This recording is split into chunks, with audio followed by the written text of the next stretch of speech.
काले जामुन कैसे बने? जब गुलाब जामुन बना रहे थे वो जल गए थे तो काले जामुन बन गए। ऐसा ही है ना दिमाग में कुछ? बिल्कुल भी ऐसा नहीं है।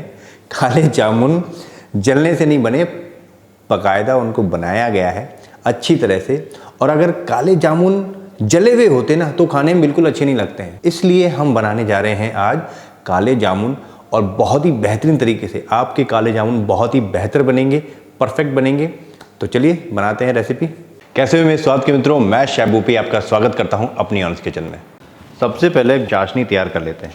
तो मैंने यहाँ पे लिया है 2 कप चीनी। तो ये 2 कप चीनी होती है आधा किलो। ये हो गई आधा किलो चीनी। अब पानी कितना जाएगा? जितनी चीनी उसका डबल पानी, मतलब कि 2 कप चीनी ली है तो 4 कप पानी हमको यहाँ पे लेना होगा। तो यहाँ पे पानी हमने डाल दिया है और इलायची इसमें डाल देते हैं, थोड़ी सी 1-2 इलायची, जिससे इसमें खुशबू आ जाएगी काफ़ी अच्छी। इसी के साथ में हम इसमें गुलाब जल भी डाल देते हैं।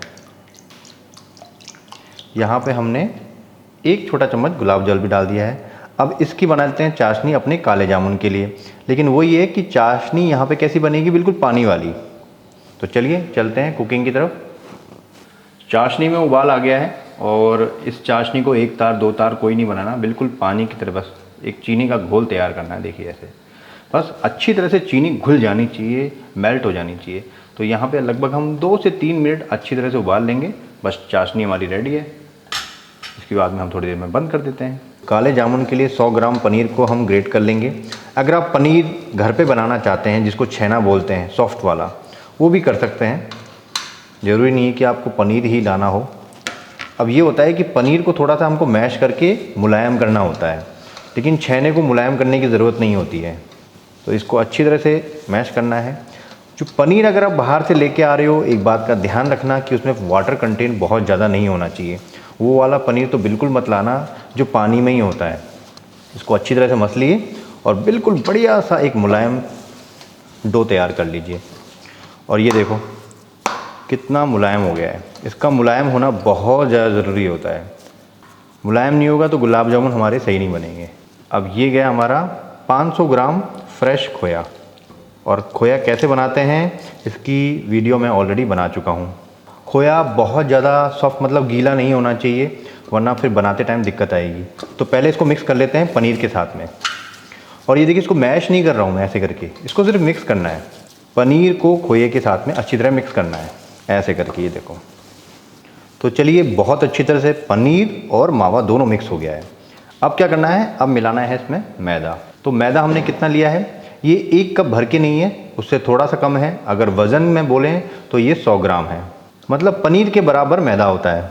काला जामुन बनाने के लिए हमको 1 चम्मच चीनी डालनी होगी। 1 चम्मच भर के नहीं डालनी, मतलब आप इसको कह सकते हैं 10 से 12 ग्राम आपको चीनी डालनी होगी। चीनी कैमलाइज होगी तो उसका कलर काला होगा, इसीलिए चीनी डाली जाती है। अब इसको वापस से मिक्स करना है।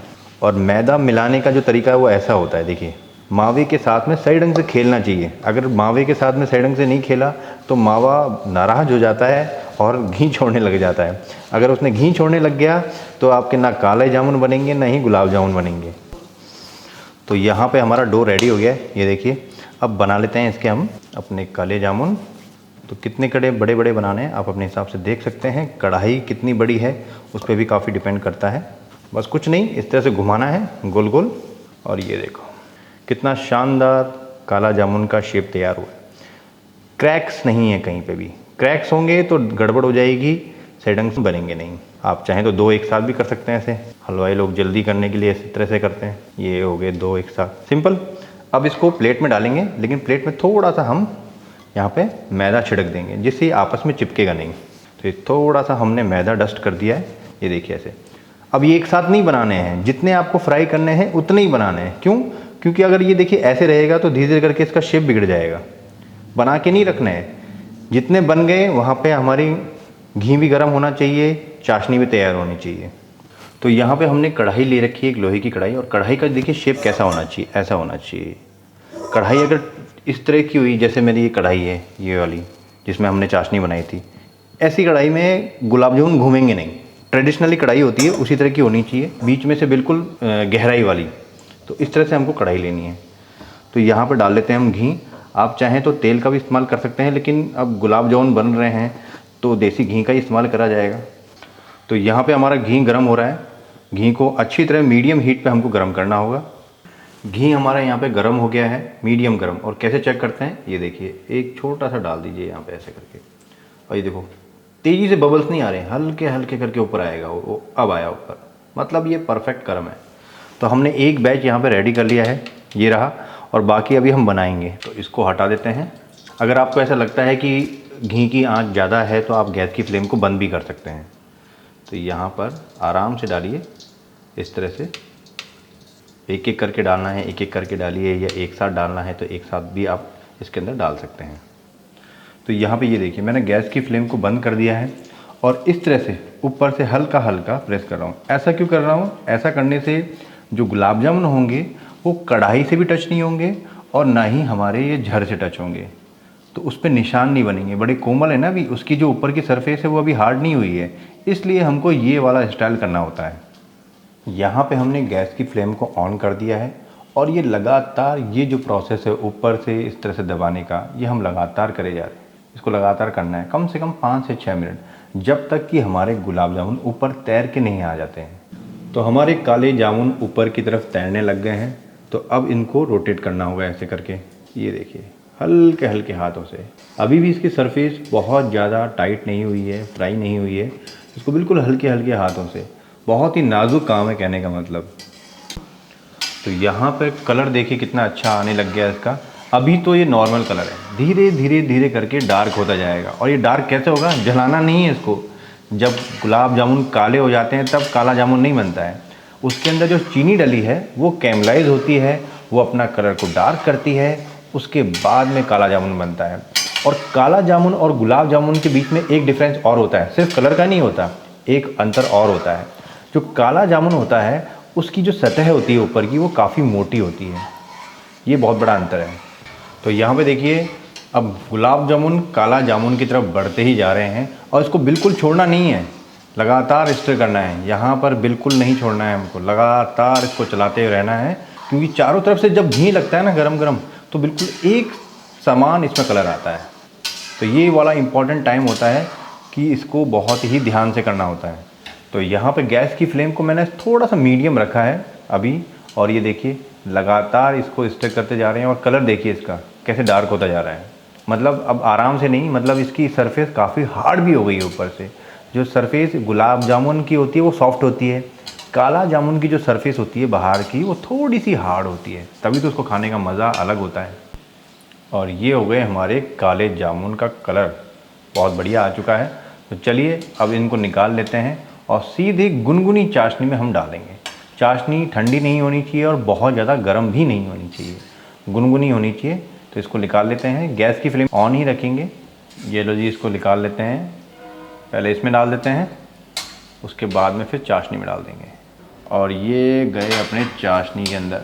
अब ये जो काले जामुन है ना, ये काले जामुन थोड़ा ज़्यादा टाइम लेते हैं नॉर्मल गुलाब जामुन से, क्योंकि इसकी जो सरफेस है, मैंने आपको कहा था ना, ऊपर से काफ़ी हार्ड होती है, तो इसको थोड़ा सा टाइम लगता है। तो इसको लगभग 10 मिनट तो आपको इसमें चाशनी में छोड़ना ही होगा। तो ये हमारा दूसरा बैच है, इसको भी निकाल लेते हैं हम। और ये गया दूसरा बैच भी चाशनी में। ये लो जी, अब इसको भी अच्छी तरह डूब जाने चाहिए। अब ये जो चाशनी है हल्की सी ठंडी हो गई, तो चाशनी को थोड़ा दोबारा से हमको हीट देना होगा, जिससे कि अच्छी तरह से सॉफ्ट हो जाएंगे हमारे ये। क्योंकि ये जो काले जामुन है इसकी बाहर की हार्ड होती है सरफेस। तो अच्छी तरह से डुबा दीजिए पहले तो, उसके बाद में इसको गैस पे चढ़ाते हैं दोबारा। तो यहाँ पे हमने दोबारा से चाशनी को गर्म करने के लिए रख दिया है। इसका रीज़न ये है कि इसकी चाशनी थोड़ी गर्म ही रहनी चाहिए, ठंडी नहीं होनी चाहिए। और आराम से, मतलब रूम टेम्परेचर पे ही इसको ठंडा होना चाहिए, तभी ये अच्छी तरह से सॉफ्ट होंगे। क्योंकि इसकी बाहर की सरफेस है काफ़ी हार्ड हो जाती है, तो चाशनी अंदर तक पी जाए और ये नरम हो जाए, इसलिए चाशनी थोड़ी सी गर्म होना ज़रूरी है। इसलिए हम इसको गर्म चाशनी में रखेंगे। एक उबाल आ जाएगा, उसके बाद में इसको बंद कर देते हैं। तो ये देखिए हल्का सा उबाल आ गया है। अब गैस की फ्लेम को बंद कर देते हैं और अब इसी गर्म चाशनी में इसको रहने दीजिए बस अच्छी तरह से। गर्म चाशनी में रहेंगे, कोई दिक्कत नहीं है, सॉफ्ट रहेंगे। इसको ठंडा करने की बिल्कुल कोई ज़रूरत नहीं है। जो नॉर्मल जैसे रेगुलर गुलाब जामुन होते हैं उसको गर्म चाशनी में रखते नहीं है बहुत देर तक, वो टूट जाएंगे। ये नहीं टूटने वाले। तो ये लीजिए, ये तैयार हो गए हमारे काले जामुन, जो कि जले हुए नहीं हैं, इनको जानबूझ के काला किया है। लग रहे हैं ना सुंदर? वाह। अब जो काले जामुन हैं, इसको एक तोड़ के भी आपको दिखा देता हूँ। ये देखिए, इसकी बाहर की जो सरफेस है वो हल्की सी हार्ड होती है, जो नॉर्मल गुलाब जामुन होते हैं उससे। वाह वाह वाह वाह वाह। ये देखिए कितना अच्छा कलर आया और कितनी अच्छी तरह से पके हैं और काफ़ी अच्छे स्पंजी भी हो रहे हैं। ये देखो, स्पंज भी काफ़ी अच्छा आ रहा है।